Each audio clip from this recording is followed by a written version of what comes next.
Secretaria de Derecho da la más cordial bienvenida a todos y todas nuestros seguidores a otro jueves más de Derecho Civil, con el tema de menopausia, educación en salud de niñas y mujeres, vivirlo en familia. Lo dejo en voz de la maestra Amada Gaitán Arredondo. Buenas tardes a todos, bienvenidos a este último programa de nuestra 13ª temporada de Jueves de Derecho Civil. Y cerramos el día de hoy con broche de oro con nuestra querida maestra María del Rosario Medrano Castro. Maestra, bienvenida. La verdad es que nos da muchísimo gusto tenerla con nosotros con un tema tan tabú que lo ha sido toda la vida, que es la menopausia. Yo creo que esa parte también es bien importante que nosotros tengamos la posibilidad de hablar de cuestiones que a veces parecieran ajenas al derecho, pero que son tan importantes y que forman parte de nuestro ser. Entonces, la verdad es que nos da muchísimo gusto tenerla con nosotros. Por supuesto que le damos las gracias a nuestra directora que nos ha apoyado durante esta 13ª temporada en la transmisión de estos jueves de Derecho Civil, a nuestra querida secretaria general, Sarita Mispalma. Muchísimas gracias, querida Sarita, y a Lorena Redondo, por supuesto, y a todos aquellos prestadores de servicio que nos han apoyado. Muchísimas gracias, de verdad.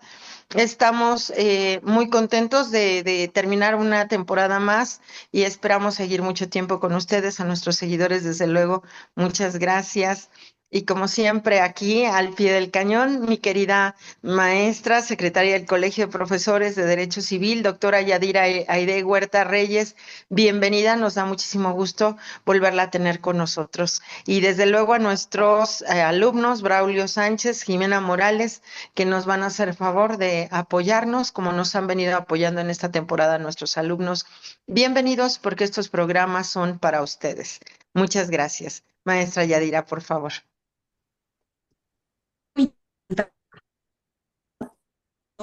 La realidad, maestra Amada, es que sí tenemos un staff, y sí tengo que decirlo, un staff muy importante detrás de nosotros, porque pues todas aquellas personas que salen, ¿no? En Facebook, en YouTube, todos aquellos invitados de lujo, todos y cada uno de ellos, que nos hacen favor de, con sus conocimientos, ampliar o mejorar las dudas, ¿no?, que tenemos respecto a determinados temas. La realidad es que son seres humanos extraordinarios y nos dan un poquito de su tiempo, pues obviamente para despejar estas dudas, insisto, o hacerlas más grandes. Y no es tan fácil porque pues a las 12 del día de los jueves, ¿verdad? Ya es jueves y el cuerpo lo sabe, muchachos. Pues entonces, claro, ya eso a seguir avanzando en este conocimiento, ¿no?, que nosotros tenemos, y que de verdad un fuerte abrazo a todos y a todas que nos han venido acompañando. Pero todas las personas que están atrás de nosotros, que nos ayudan a la transmisión, y por supuesto todas estas, digamos, apoyos, muchos apoyos que nos da nuestra directora, la autora Sonia Venegas, y también la secretaria general, la maestra Miss Palma, hacen que nosotros podamos, cada uno de los amigos, conocidos, operadores jurídicos y todas aquellas personas que están interesadas en estos temas. Entonces, pues, amiga, pero pues estamos aquí al pie del cañón, contentos, y obviamente, y esperemos en Dios que así sigamos. Pues entonces vamos a dar paso a nuestra última sesión del día de hoy con una gran amiga, Rosario no, María del Rocío. María del Rocío Medrano de estar con nosotros, obviamente con dos compañeros de la facultad, Braulio Sánchez, Jimena Morales, quienes en nombre de nuestro presidente del Colegio de Profesores de Derecho Civil, el maestro Miguel Ángel Beltrán Lara, que a lo mejor se conecta al ratito, Rocío, quizás porque ya sabes que anda el tingo en tango ese señor, pero igual se conecta al ratito ya para saludarte. Pues te damos la bienvenida a tu colegio, y con un tema: menopausia, educación en salud de niñas. Fíjate que ahí ya le iba yo a regar, iba a decir niñas, niños y mujeres, pero no, puras niñas y mujeres.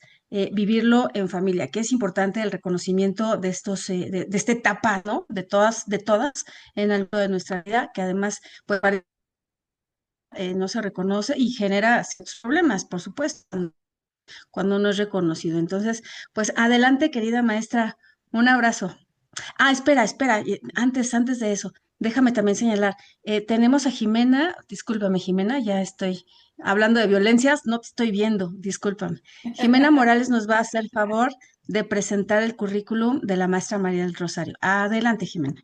Sí, claro. Buenas tardes. Bueno, es un gusto presentar a la maestra María del Rocío Medrano Castro, quien obtuvo el grado de maestra en Derecho Parlamentario por la Universidad del Estado de México con la tesis de Violencia Política contra las Mujeres en Razón de Género. También es egresada de la licenciatura de Derecho por la Universidad Iberoamericana, donde presentó la tesis El contrato de seguros ante la responsabilidad civil por el uso de automotores, obteniendo el reconocimiento ante el centro de ambos exámenes. También es diplomada por el Senado de la República en violencia política contra las mujeres en razón de género. Ha sido asesora jurídica contra las mujeres en razón de género y también es postulante especializada en la defensa de los derechos de niñas, niños y adolescentes. También es asesora honorífica en Medrano Abogados. Es catedrática de la Facultad de Derecho de la UNAM en la materia de Derecho Familiar. Eh, y también ha participado en los cursos recientes de salud mental del profesorado, derecho parlamentario, construcción del entorno jurídico para niñas, niños y adolescentes. Y también su más reciente libro sobre la poesía es llamada La Navegante. Su más reciente colaboración jurídica es Buen Trato contra Violencia Familiar, de la revista del Centro de Estudios Jurídicos, y cuenta con participación en diferentes medios de comunicación. Así también ha sido activista de derechos humanos de niñas, niños y adolescentes. Es fundadora de MES, que es Mujeres y Educación Sostenible, participando también en diversas asociaciones civiles. Actualmente se desempeña como abogada en notaría.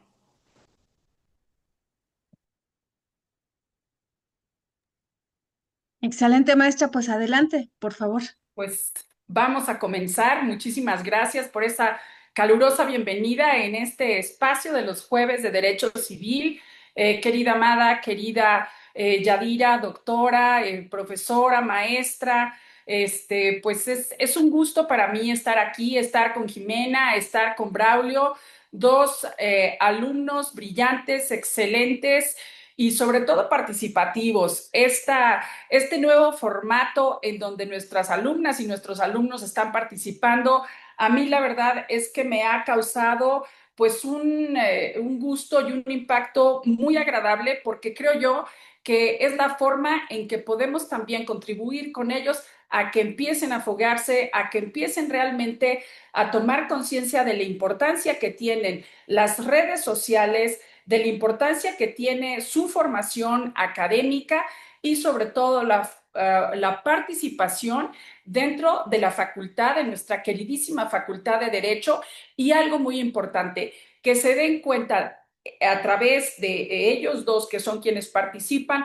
nuestras alumnas y nuestros alumnos, la incidencia de los problemas sociales, de los problemas individuales y familiares, en el caso de nosotros, de el jueves de Derecho Civil, de la materia de Derecho Familiar, en mi caso, programas que aparentemente podríamos decir, bueno, ¿qué relación puede tener esto con el derecho? O sea, ¿por qué tendríamos que estar hablando de un tema que aparentemente pues a nadie nos interesa más que a quien lo está viviendo?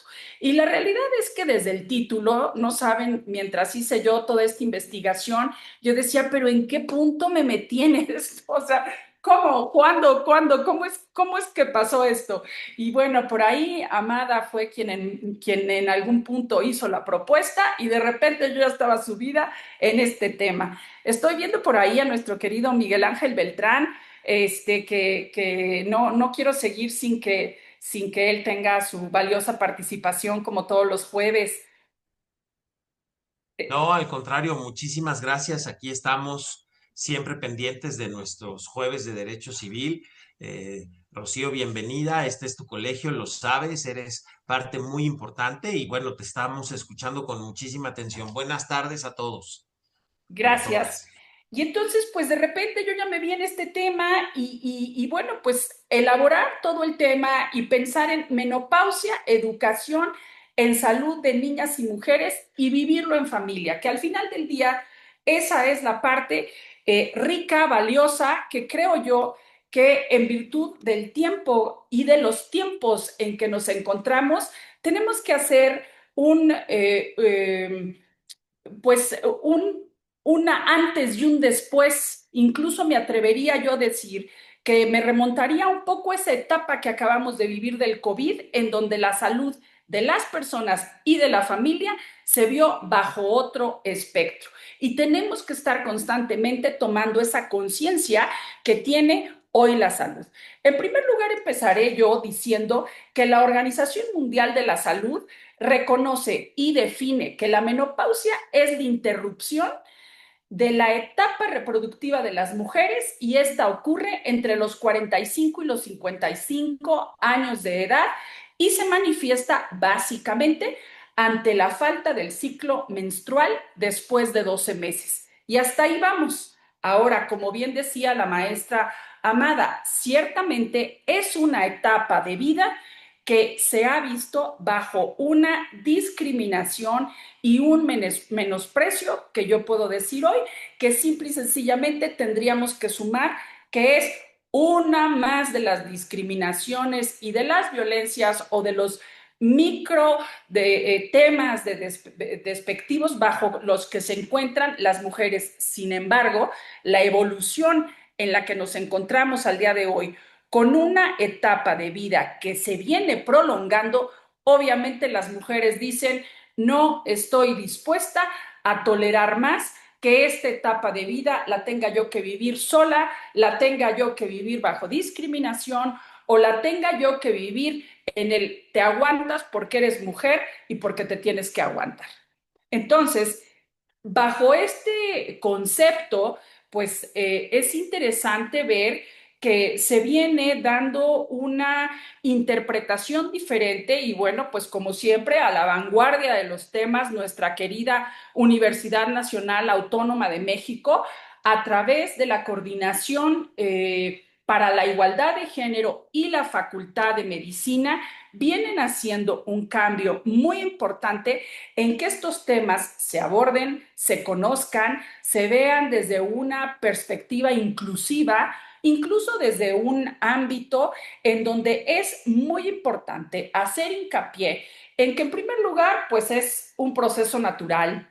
En segundo lugar, tiene implicaciones muy importantes, tiene implicaciones en el trabajo, tiene implicaciones en el sentido de que tenemos que desestigmatizar el tema, tiene implicaciones en la forma en que estamos viendo la medicina. Entonces, pues bueno, todos estos conceptos son muy importantes y desde luego, pues yo he sido muy incisiva con mis alumnas, con mis alumnos, en que el día de mañana, independientemente de la área que ellos deseen escoger para su desarrollo profesional, tienen que ser muy sensibles en saber el cliente o la clienta o la persona que ellos o ellas vayan a patrocinar, en qué etapa de vida se encuentran y muy importante, en qué condiciones de salud.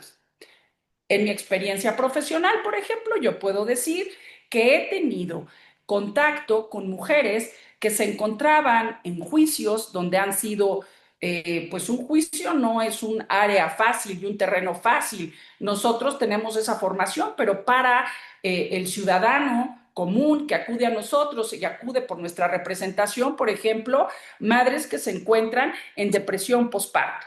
Y cuando uno como abogada lo detecta, dices, a ver, un momento, aquí me están solicitando a mí un patrocinio y me están solicitando una intervención, pero yo estoy detectando que aquí la persona que debe de intervenir es un ginecólogo. ¿Por qué? Porque yo estoy detectando que esta persona tiene alteraciones que me dan más la pauta de una cuestión psicoemocional que jurídica. Y si una persona yo la detecto que no está en un estado de estabilidad o que está con un bebé, pues prácticamente de meses o apenas de un añito, pues esa mujer puede estar pasando por una etapa fisiológica que le altere una conducta normal y pues está siendo o puede ser victimizada o puede pensar diferente, ¿no? Sí, profesora Amada, a sus órdenes. Maestra, qué importante esto que nos está diciendo, porque yo a mis alumnos justo en derecho familiar, yo les digo que de alguna manera los abogados, porque es pues yo digo que es la parte más humana, el derecho familiar es la parte más humana del derecho, que nos convertimos de alguna manera en doctores corazón. Y Claro. no es exactamente eso, sino que realmente tenemos que tener esa sensibilidad para darnos cuenta por qué etapa, por qué periodo, cuál es la situación que está pasando con ese cliente. Yo les digo, nosotros tenemos que saber psicología, tanatología, orientación familiar, mediación familiar, desde luego, ciencias de la educación familiar para ver todo lo que es el desarrollo humano y demás, y poder determinar cómo es que podemos apoyar mayormente a nuestros clientes. Y esta parte que tú estás diciendo es bien importante. O sea, si yo detecto esa parte emocional de ese cliente, pues obviamente me tengo que valer de un psicólogo, de un tanatólogo, para poderla fortalecer. Entonces, qué importante esto que estás diciendo. Gracias.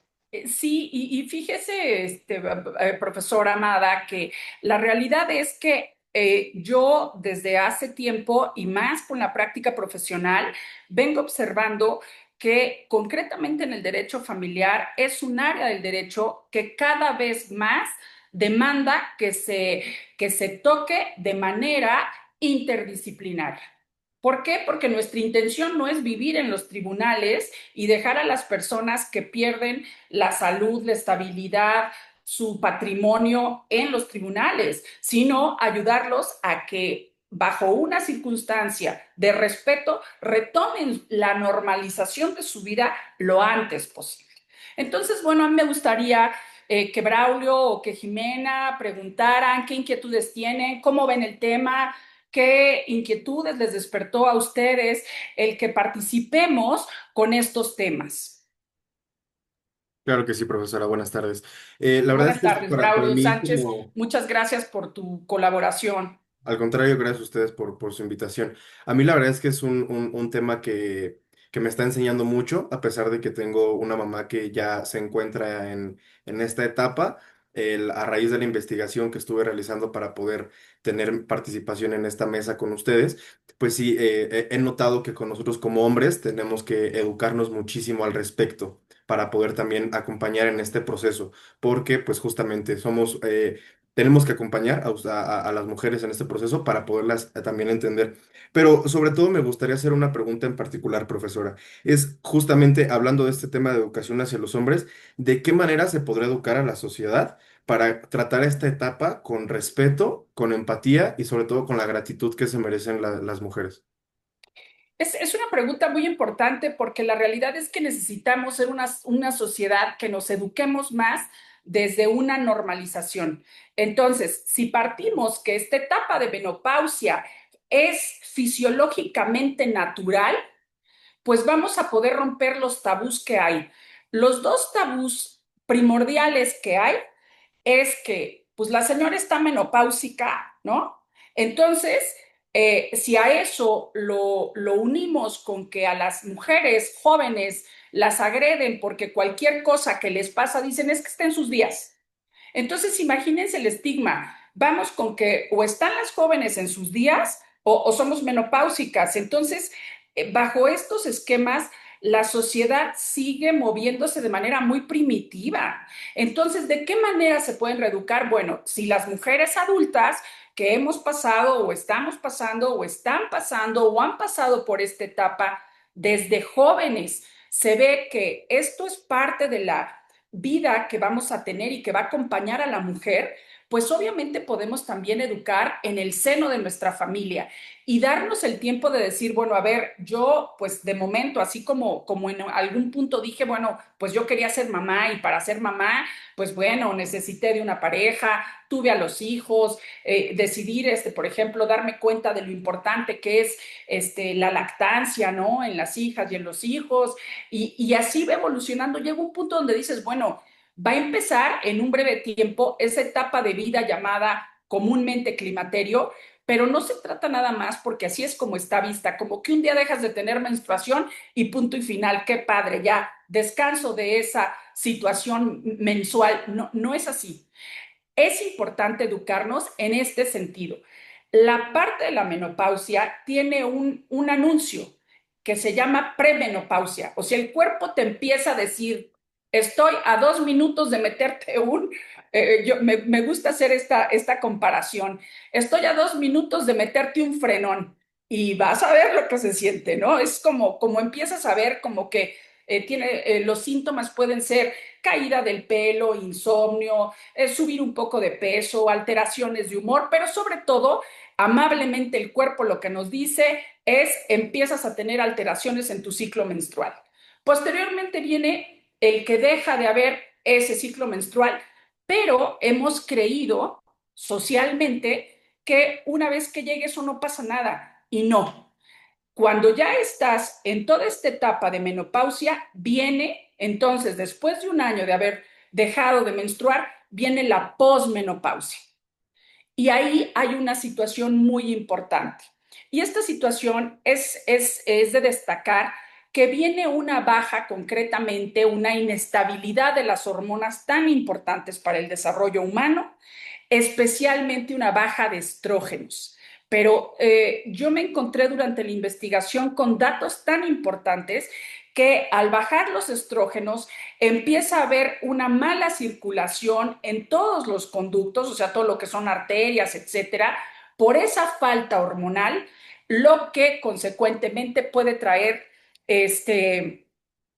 consecuencias muy serias, bueno, valga la redundancia del vocabulario, pero trae consecuencias tan serias como infartos cerebrales, y a la hora que yo me encontré en el índice de mortalidad de mujeres en Europa, pues les quiero decir que mujeres durante la menopausia o posterior a la menopausia, el infarto en Europa está ocupando las primeras etapas de vida.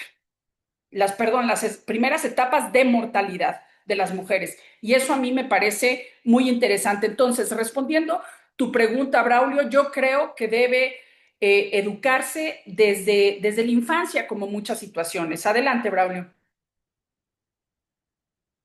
Gracias, profesora. Justamente me parece muy interesante que ya empezamos a abarcar temas de otros países. Entonces me gustaría preguntarle si es que usted tiene, me podría responder, ¿cómo se ve este proceso de vida en otros países? ¿Cómo se ve en este caso en otros países?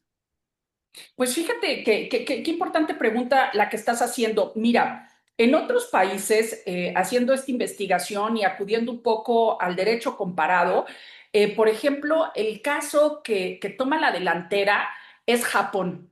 En Japón, la menopausia se ve como una etapa de vida de gratitud, una etapa de vida en donde las mujeres van a empezar a hacer aportaciones no solamente a nivel personal, sino a nivel social, pero la misma sociedad le agradece a la mujer lo que ha dado. Y creo que esto puede cambiar, que es hacia donde yo voy y es una de las conclusiones a las que yo voy a llegar. Hay que cambiar nuestra narrativa, hay que cambiar nuestro discurso de la menopausia, porque la realidad es que podemos hacer grandes aportaciones. Y algo muy importante que yo he venido encontrando en esta investigación es que hay grandes estigmas en materias de derecho, por ejemplo, en materias de derecho laboral, en donde la norma me parece que es la norma 035, la norma oficial mexicana, está haciendo lo posible porque se considere a la menopausia una enfermedad. Fíjate nada más qué grave, ¿no? ¿No te parece, Jimena? ¿Qué tal? Sí, maestra. Pues justamente quería preguntar algo y me gustaría dirigirlo un poco más, sí, pues a nuestra sección, ¿no? Al sector público. Me gustaría porque se ha visto mucho este desarrollo y lo han comentado, usted lo comentó, el desarrollo en otros países.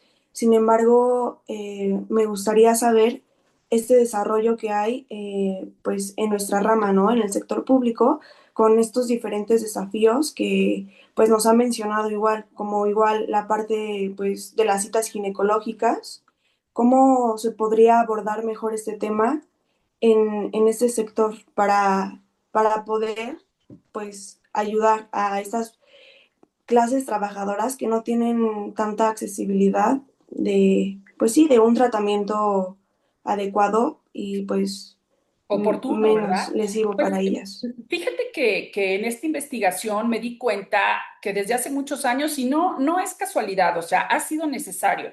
Durante muchos años se generó mucha política pública para combatir el cáncer de mama y el cáncer cervicuterino. Y obviamente los índices de mortalidad de las mujeres mexicanas, pues nos llevaron a que se tomaran cartas en el, ¿no? Sin embargo, nos quedamos ahí y la política pública fue dirigida a combatir ya situaciones de pérdida de salud. Sin embargo, yo creo que es importante que hoy trabajemos en prevención de la salud. Es decir, la mujer que va a empezar a entrar a la etapa de menopausia, o sea, 45, 50 años, pues que empiece a ser más puntual en sus citas médicas, por ejemplo. ¿De qué manera pueden ayudar las empresas? Hablando el tema, previniendo el tema. O sea, es decir, si tú, por ejemplo, tienes a una mujer, hablaban del caso de una mujer, vamos a llamarle Mari, y Mari se empezó a empezó a faltar en el trabajo, empezó a quedarse dormida y bueno, pues de repente dijo, es que seguramente ella en automático dijo, yo tengo una enfermedad terminal y de plano todo esto que me está pasando es espantoso, me van a correr del trabajo. Y el caso es que una persona muy empática, con conocimiento ya de etapas de la vida de la mujer, le dijo, usted tiene un problema, sí, pero no lo vea como un problema de una enfermedad terminal. Lo que necesita usted es checarse con un médico, que le hagan determinados análisis y en ese punto es muy interesante que normalmente los análisis que se mandan, pues bueno, es la biometría hemática, el examen ginecológico, ¿no? O sea, por lo general el Papá Nicolau y hasta ahí. Pero hay un examen más en todo esto. Hay un examen que debe de ser el perfil hormonal de la mujer. Entonces, si el perfil hormonal da una inestabilidad en determinadas hormonas, esa mujer, dependiendo si está en la premenopausia o en la, menopausia propiamente o posmenopausia, puede ayudársele con determinados tratamientos. En estos casos es muy importante la alimentación. A mí me ha llamado mucho la atención que la menopausia tiene grandes implicaciones. Normalmente se dice físicas y psicológicas, sí, pero no nada más son psicológicas, son psicoemocionales y físicas. No podríamos decir que son solo físicas. Hay un cambio fisiológico, es decir, mente, cuerpo, pero el metabolismo. El que está cambiando es el metabolismo y el cuerpo humano está haciendo un esfuerzo muy grande en adaptarse a esta nueva forma de vida que hoy por hoy ya no va a ser generadora de otra vida, sino que hoy por hoy está tomando un cambio para que la mujer tenga incluso una fisonomía diferente. Sí, Braulio, a tus órdenes. Gracias, profesora. Hemos estado, bueno, ha estado mencionando un poco puntual algunos de los cambios que se viven en esta etapa, pero bueno, a mí en lo particular me gustaría que me explique un poco más de cuáles son estos cambios en específico, digamos los más, ya ha mencionado varios a lo largo de esta sesión, pero cuáles son esos cambios en específico y justamente cómo es que una mujer ¿Cómo debe... podría saber una mujer, no? Una mujer de 50 años. Oye, pues Exacto, como... mira, básicamente se arrojan determinados síntomas, ¿no? Por ejemplo, hay mujeres que empiezan a presentar, pues, los conocidos bochornos, ¿no? Que de repente empiezan, pues todo el mundo estamos a una temperatura normal, podríamos decir de 17, 18 años, 18 grados, y la mujer de repente dice, bueno, yo me estoy muriendo de calor, o sea, abran las ventanas, y es algo que solamente ella está sintiendo, por ejemplo. Pueden ser también escalofríos o sudoraciones nocturnas. O sea, hay en las investigaciones, hay mujeres que comentan que se tienen que levantar para cambiarse la pijama. O sea, imagínense nada más qué nivel de sudoración pueden llegar a tener. Dolores de cabeza, muchas mujeres comentan los dolores de cabeza, el aumento de peso, el metabolismo lento es otro de los cambios importantes, alteración en el humor. O sea, puede haber mujeres que normalmente tenían una situación, pues, amable con la vida y de repente están enojadas por todo o de repente están tristes por todo. Dolores en los senos, por ejemplo, también hay mujeres que manifiestan dolores muy fuertes que también por eso dicen, pues seguramente yo ya tengo cáncer de mama. Y no, no es cáncer de mama, es un dolor en un cambio hormonal que necesariamente se manifiesta mayormente en esas partes, ¿no? Resequedad vaginal, por ejemplo, y ciclos menstruales irregulares. Ahora, hay una parte que todos estos síntomas, normalmente muchos médicos y en general toda la medicina y las investigaciones que yo fui encontrando, todos estos síntomas van a tender a desaparecer o al menos van a tender a que se vuelvan, de alguna manera tengan un equilibrio. Lo que sí encontré, y esta parte es importante mencionarla, es que la alteración en el sistema urinario y en toda la cuestión vaginal o vulvas, etcétera, una resequedad importante, esa es muy probable que en muchas mujeres no se logre regularizar, sino que al contrario, en muchos casos puede empeorar. Entonces ahí, pues bueno, hay que ser muy puntuales con las citas ginecológicas semestrales o anuales, ¿no? Yadira, a tus órdenes. Fíjate que me llama, obviamente desde el principio lo que has venido explicando, amiga, es muy interesante, muy importante, pero me llamó mucho la atención la norma oficial que citaste en relación a poderla establecer como una enfermedad, porque si se puede establecer como una enfermedad, tú sabes que en materia familiar, cuando nosotros pedimos alimentos, pues está más que establecido que pudiera formar parte, obviamente, del pago de la pensión alimentaria a favor de la mujer que así lo pide. ¿No? A favor de la mujer, por supuesto, ¿no? Entonces, Claro. a mí me parece muy interesante porque efectivamente eso no se visibiliza. Es más, hay algunas cuestiones que tú sabrás como abogada postulante que, bueno, vienen las rupturas matrimoniales, ¿no? O las Claro, separaciones entre concubinos, pues quizás por esta etapa de la vida de una... Es que no lo quiero decir como enfermedad hasta que no me digas ya está considerada como no, enfermedad, no, ¿no? no, no, no, al contrario, y incluso ahorita no se ha considerado, incluso la misma Ajá. universidad, pues algunas doctoras se oponen a que sea considerada como enfermedad y se oponen porque ellas piensan que en este índice de vida que vamos ya las mujeres sobre los 80 y pico de años, la mujer puede tener todavía 20 años ponle que 10 o 15 años de productividad muy importantes. Y si tú la diagnosticas como enferma, pues nos la pueden mandar a una situación de enfermedad que entonces las empresas abusivamente, pues digan, no, ya, ¿para qué la contrato? Me va a meter en un montón de broncas con el IMSS o con el ISSSTE, pues yo ya no la quiero aquí.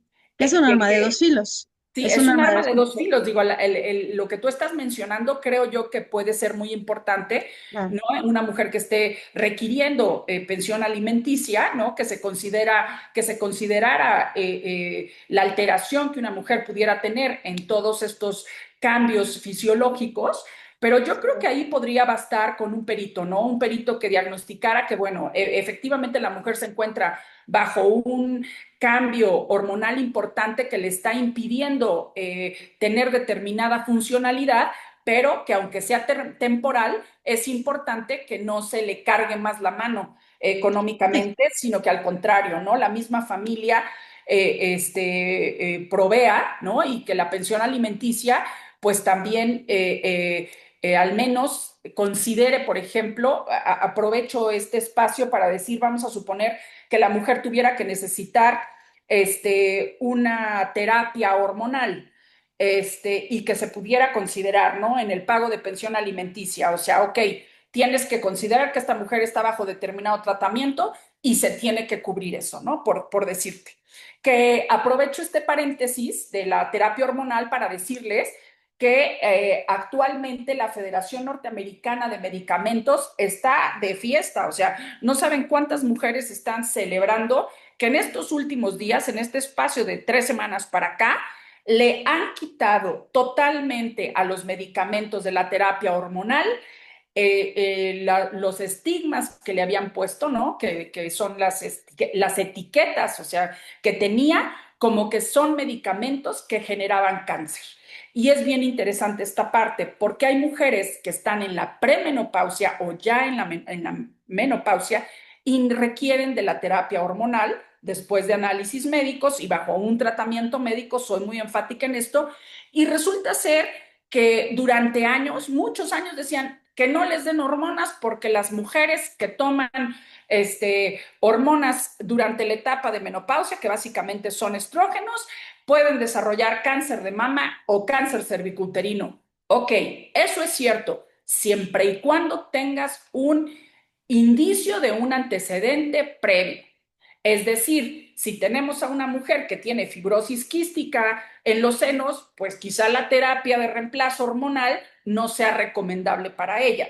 Pero si tenemos a una mujer que no tiene eso y que tiene una baja hormonal muy fuerte, pues la terapia de hormonas de reemplazo, pues si se le administra, puede volver a tener una vida completamente funcional, lo cual pues será muy benéfico para ella, para su trabajo, para su familia, pero pensemos en ella, ¿no? Pensemos que vuelva a tomar ese poder insertarse en su vida con cierta normalidad. Hay algo dentro de todo tema tan apasionante que puede llegar a ser, querida doctora, me haces ver que puede llegar a ser sumamente controvertido. Hay algo que sí les quiero confesar a todos ustedes y a nuestro público para que tengan esa empatía con su familia y hoy Jimena y Braulio lleguen a su casa y le den un beso a su mamá y le den un beso a su abuelita. Hay una parte muy importante y todas nosotros cuando nos veamos por la tarde también nos abracemos. Les quiero decir algo. Hay algo que se pierde en la menopausia y que a mí me tiene muy triste en esta investigación, el sentido de vida.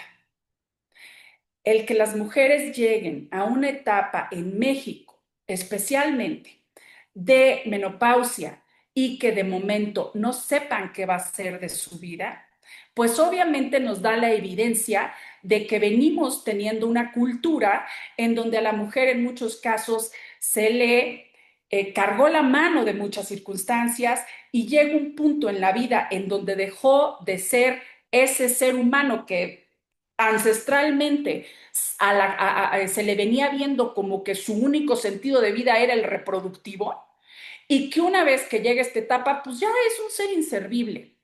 Y la misma mujer tiene introyectado el que pues definitivamente ya su vida ha dejado de tener sentido.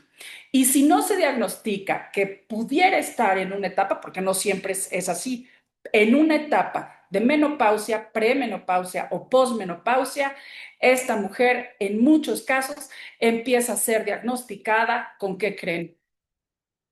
Con antidepresivos. Y entonces, Fíjate, aunado obviamente a todo el episodio de menopausia, además antidepresivos, o sea, imagínate que te dan sí. antidepresivos y tu problema es que nada más simple y sencillamente tienes los estrógenos en el piso. Oye, Y y entonces nadie se enteró. aterrízalo, amiga, aterrízalo a la materia familiar. O sea, Claro, quizás viene una ruptura, ¿no? Que por la etapa que tú estás pasando, que la otra parte no lo considera, viene la ruptura, pero además la enfermedad, pero además los antidepresivos. Entonces sale una cosa espantosa para la mujer, ¿estás de horrible, acuerdo? horrible. Y como tú lo dices, o sea, si lo llevamos al derecho familiar, pues imagínense a dónde orillamos a una mujer en una familia, ¿no? Adelante, Jimena, veo tu manita levantada. Sí, muchas gracias, maestra. Pues claro, me gustaría abordar un poco más este tema. Se me hace muy interesante cómo también hay esta falta como de capacitación para abordar bien este tema, ¿no? Y pues se ha llegado a todo este descontrol de medicamentos en los que en realidad, pues, ¿cuál es el que en realidad necesitamos, ¿no? Exacto. Entonces, me gustaría también preguntarle, retomando, eh, ¿qué de las políticas públicas, qué programa estaría, pues, de acuerdo a esto que estamos abordando, ¿no? En esta falta de capacitación para, para que se pueda llegar como a un mejor tratamiento para las mujeres. Pues fíjate, Jimena, que tocas un tema súper importante, porque te quiero yo decir que en toda esta discriminación que hay, en donde se considera que, bueno, hay riesgos para la salud que son muy malos para la empresa y quieren, por un lado, decir que esto es una enfermedad. Por otro lado, quieren decir que el problema es que empezamos a envejecer. Sí, sí es cierto, el cuerpo te empieza a decir, hey, primera llamada, te quiero decir que va a haber cambios en tu vida y que empieza a decir a tu familia que pues así como tú te hiciste cargo de ellos hace unos años, pues ahora que empiecen a verte a ti también, aunque estés todavía bien, ¿no? Porque quizá en unos muy pocos años ellos tengan que ver por ti. Las doctoras de la UNAM, que por aquí tengo el nombre de alguna de ellas, no quisiera yo evitar mencionarlo, pero bueno, ahorita no lo tengo a la mano, pero una de las cosas que ellas se han dado cuenta es, Grajales me parece que es, pues en México hay muy pocos estudios de esto. Y eso es bien importante. O sea, en México no tenemos un diagnóstico en estadística. Y bueno, ustedes saben que desde hace muchos años venimos dándonos cuenta que lo que no está en estadística y no es medible, pues tampoco puede solucionarse de gran forma. Entonces, vuelvo a hacer hincapié y más en nuestra materia de derecho familiar y como bien decía la doctora ahorita, o sea, aterrizándolo, ¿qué tendríamos que hacer? Pues trabajar de manera interdisciplinaria, ¿no? Ahora, algo también muy importante y que yo creo que estamos ya sobre el tiempo y me gustaría ya terminar para dejar hablar unos minutos a Braulio, que tiene un interesante cierre, decirles que si en familia vivimos estas etapas de vida con mayor empatía, con mayor conocimiento, pues hay algo que me parece fundamental. Si volteamos a ver y a normalizar fisiológicamente la etapa de vida de la menopausia de la mujer, correlativamente podremos también ver que los varones pasan por una etapa fisiológica llamada andropausia y que también es necesario ponerla sobre la mesa. ¿Por qué razón? Porque el cáncer de colon y el cáncer de próstata están llevando a los hombres mexicanos a ocupar uno de los primeros índices de mortalidad en ellos y también es por un estigma. Entonces, concluyo yo dándoles las gracias a todos, dejando hablar a Braulio, pero lo más importante ahora que empiecen las vacaciones, pues pedirle a todos nuestros profesores, a todas nuestras profesoras, que tengamos una apertura hacia la salud en familia. Vienen fiestas decembrinas muy importantes, hay que cuidar la alimentación y sobre todo vivir en familia y dar el apoyo a quien lo está requiriendo de manera fisiológica y sobre todo agradecer a las madres de familia, a las abuelas que han dado tanto por la misma familia, por la crianza, pues que ahora están tocando la puerta y hay que apoyarlas. Adelante, querido Braulio. Muchas gracias, profesora. Considero muy, muy valioso lo que nos ha compartido el día de hoy. Y bueno, yo voy a empezar mi participación diciendo, pues, parte de lo que yo pude investigar, ¿no?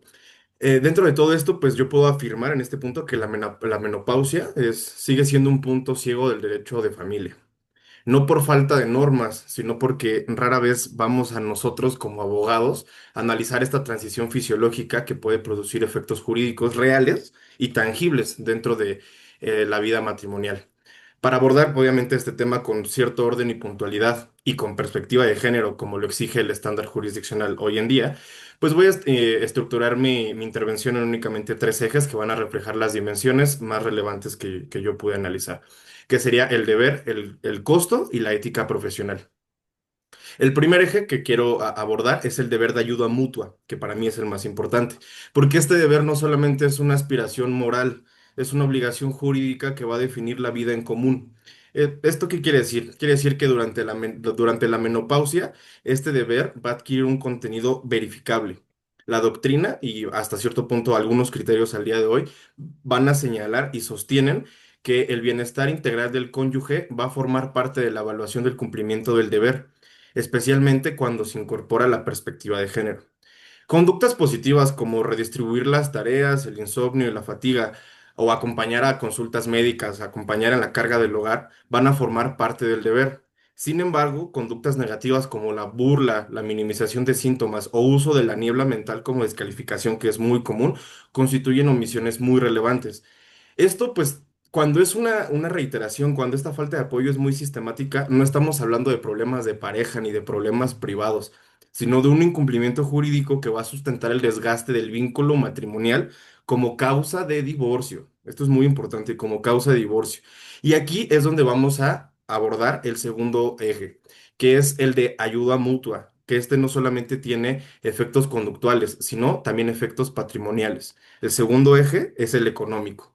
Si durante el matrimonio, y es algo de lo que estuvimos incluso aquí platicando durante la ponencia, si durante el matrimonio se destinaron ciertos recursos a terapias hormonales, suplementación o atención especializada, la pregunta jurídica clave tras un divorcio es, ¿estos gastos son personales, suntuarios o necesarios dentro del estándar de vida del matrimonio? Pues haciendo un análisis, estos no son caprichos, son gastos totalmente necesarios, parte del nivel de vida consolidados que se tiene y dirigidos a prevenir los riesgos de salud altamente conocidos. Por ello es que al momento de determinar los alimentos, estos gastos se tienen que considerar como parte de las erogaciones necesarias y que son recurrentes para poder asignarlos. Ahora bien, este análisis que es económico no es suficiente por sí solo.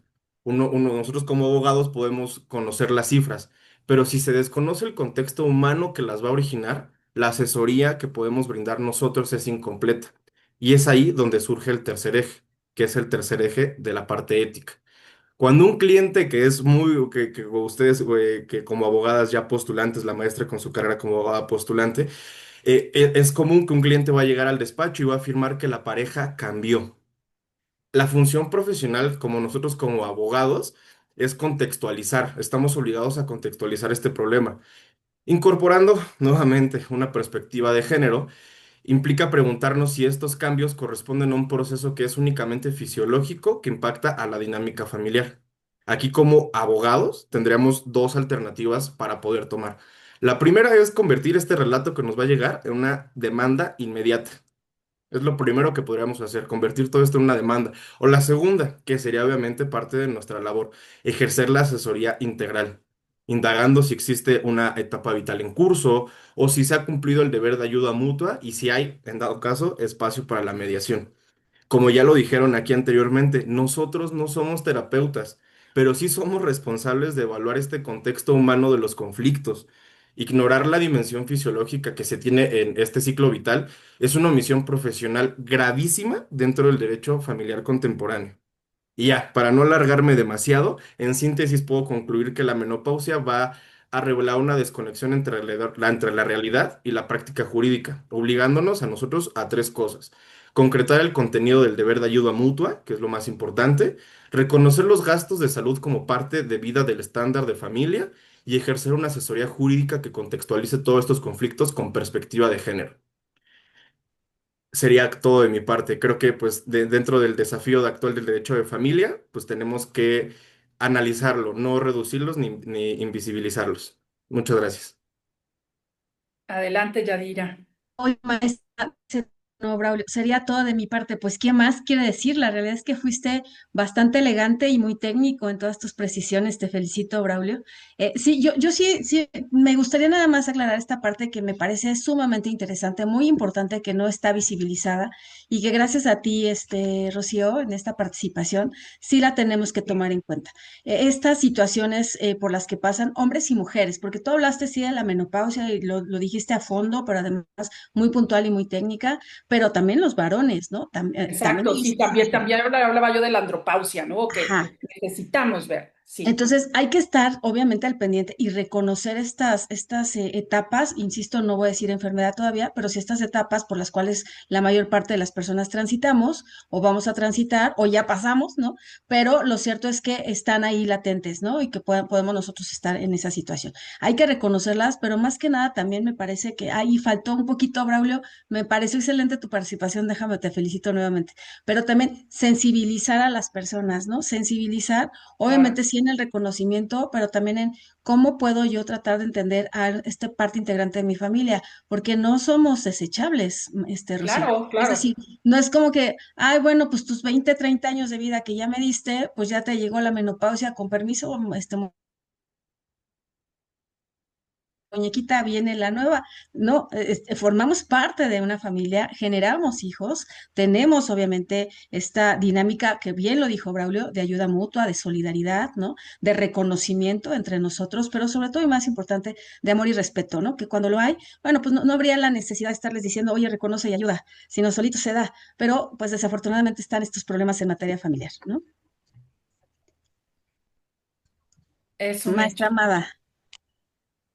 Y yo también agregaría, Braulio, aparte me uno a la felicitación, desde luego para María del Rocío, amiga, muchas felicidades. La verdad es que un tema importante y que tú resaltaste de una manera excepcionalmente maravillosa, diría yo. Gracias. Y, y yo creo que sí tendríamos que estar ciertos, Braulio, que ya no podemos verlo desde un punto de vista, que un abogado que maneja la materia familiar tiene que tener un conocimiento más amplio, muchísimo más amplio desde el punto de vista humano, desde el punto de vista médico, desde el punto de vista psicológico, desde el punto de vista de la orientación familiar. O sea, realmente yo digo que mis alumnos tienen que tener un conocimiento más amplio para poder brindar un apoyo que realmente sea un apoyo, porque yo cuando inicio mis clases de familiar y mis alumnos no me van a dejar mentir,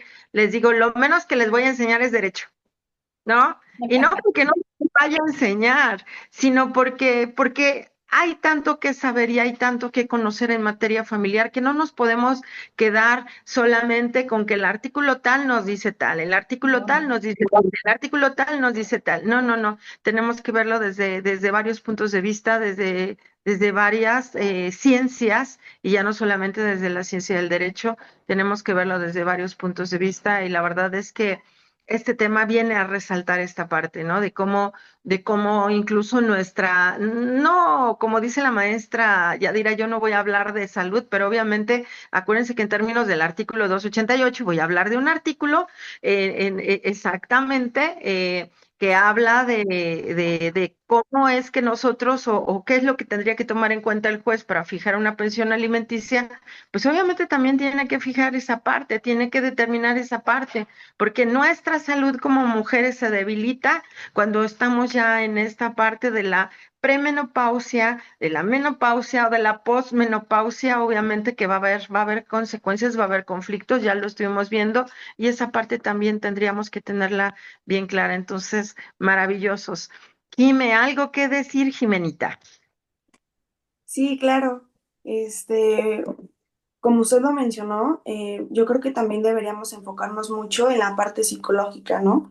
Ya que muchísimos de los problemas familiares que pues ahora se encuentran en juzgados se derivan de una mala comunicación y también de esta falta de sensibilidad, ¿no? A estos temas, sobre todo a la menopausia. Sin embargo, también quería hacer mi participación agradeciendo mucho a la maestra por darnos esta oportunidad, porque, pues no sé, creo que muy pocos maestros intentan dar como este impulso pues a sus alumnos, ¿no? Sinceramente, soy una persona muy penosa y me cuesta mucho trabajo hablar en público, entonces la maestra me ha dado mucho como ese impulso y también como en temas que a mí me interesan mucho, ¿no? Y que también me gustaría abordarlos de una mejor manera. Entonces, bueno, retomando otra vez el tema de la menopausia, lo siento, me gustó muchísimo la participación de la maestra, sobre todo porque muy pocas personas ven esta situación, ¿no? O sea, creo que se necesita un poco más de esta sensibilidad y también de esta visibilización y sobre todo la mujer. Pues sería todo. Muchas gracias, Jimena y Braulio. Y bueno, hablar de menopausia, que decíamos, un tema de familia y de educación a las niñas, niños y adolescentes en familia, pues creo que llego a la conclusión de que la menopausia, un tema de conciencia social. Y la UNAM, desde luego, es y está a la vanguardia de ello. Muchas Así gracias. es, mi querida maestra, muchísimas gracias a ti. Ya estamos, eres además puntual, además de precisa, muy puntual. Muchísimas gracias por estar con nosotros, dando cierre a esta decimotercera temporada, amiga. Maestro Miguel, ¿qué te parece? Decimotercera, si Dios nos permite, la siguiente ya será la decimocuarta, ¿verdad? Si no me equivoco. Pues interesantísimo, la verdad es que eh, personas de mi generación, y Rocío lo sabe perfectamente, somos un poquito ajenas a todos estos temas, fuimos educados de otra manera y tenemos, como que se dice ahora, que deconstruirnos, porque son cosas, vaya, tenemos mamá, tenemos hermanas, tenemos hijas, etcétera, pero es muy difícil verlo como se debe de ver. Entonces, pues aprendiendo porque sí me doy cuenta que los jóvenes tienen o están mucho más compenetrados con esta materia. Así es que, pues muchísimas gracias, Rocío, por acercarnos a estos temas y pues tiene uno que seguir aprendiendo y sensibilizándose. Muchas gracias.